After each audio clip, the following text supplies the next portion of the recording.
Nous sommes ici sur le site de l'ancien dépôt de Saint-Guilain. Ce site a été créé à l'initiative de la Société nationale des chemins de fer Vicino au début des années 1900.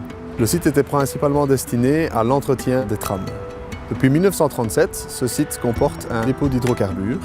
En 1967, le site a connu de nombreux changements dus à la construction de l'autoroute qui a nécessité de remblayer le canal et une partie du site. Depuis 1970, le site sert de nouveau en tant que stockage d'hydrocarbures et de nombreux propriétaires se sont succédés. En 2009, Total décida d'arrêter les activités de stockage d'hydrocarbures sur ce site et m'a demandé de le dépolluer. Nous nous sommes retrouvés face à des impacts en hydrocarbures légers de type gasoil dans des sols fort hétérogènes, allant du remblai minier au limon plus classique, en passant par de la tourbe qui contenait plus de 60% de matière organique. Cela impliquait, malgré une concentration en hydrocarbures relativement faible, de devoir traiter ces sols via un procédé thermique. Le bilan environnemental de cette opération était relativement défavorable. Dès lors, une réflexion a été initiée avec notre partenaire dans ce projet, le Bureau d'études environnementales Royal Asconing DHV. À l'issue de cette réflexion est née l'idée de tenter la remédiation du site à l'aide d'une phytotechnologie. Étant une première pour nous, nous avons décidé de signer un accord de recherche avec l'Université catholique de Louvain, dont l'objectif était de déterminer le mélange optimal d'espèces végétales, premièrement résistantes aux hydrocarbures présents dans les différents sols, et deuxièmement ayant le meilleur potentiel de phytoremédiation. Pour expliquer rapidement le projet et la technique qui a été mise en place ici sur le terrain, c'est ce qu'on appelle du land farming planté. Donc on a excavé le sol et on l'a étalé sur une couche de 50 cm de profondeur avec un géotextile en dessous imperméable. Et puis on a installé un couvert végétal. Et donc l'intérêt en fait c'est que les plantes vont permettre une aération du sol et donc vont permettre aux bactéries qui sont dans le sol de pouvoir dégrader les hydrocarbures en dioxyde de carbone.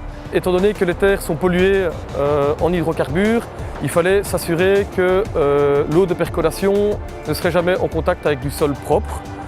À cette fin, nous avons décidé de placer des films plastiques étanches ainsi que des drains et une couche de gravier en dessous de cette terre qui permettent de récolter les eaux de pluie. Ces eaux de pluie donc sont récupérées via un séparateur d'hydrocarbures qui purifie cette eau. Ces eaux récupérées servent à arroser les différentes parcelles lors de périodes sèches ou en début de croissance des plantes.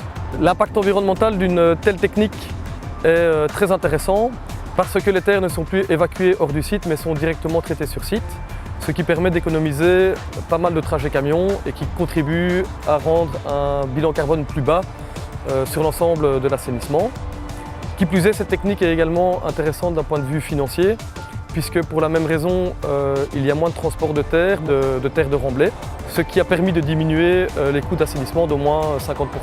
L'intérêt principal de ce projet, c'est la collaboration entre l'Université catholique de Louvain, le groupe Total et le bureau d'études Asconing, car chacun des partenaires apporte une expertise et des compétences qui lui sont propres. Total a une envie d'innovation, de dépolluer via des méthodes innovantes. On a Asconing qui a une expertise technique assez importante. Ils ont l'habitude de gérer des chantiers assez complexes avec un grand nombre d'intervenants. Nous, l'université, on apporte l'expertise scientifique et on permet de faire de ce projet un projet pilote avec un monitoring du terrain. Cette première phase d'analyse suite au semis des plantes montre une tendance favorable à la diminution des concentrations en hydrocarbures, ce qui nous laisse penser que lors des prochaines séances de monitoring, ce taux devrait encore baisser et que nous devrions, comme c'était prévu initialement, atteindre les seuils de dépollution d'ici 2 à 3 ans.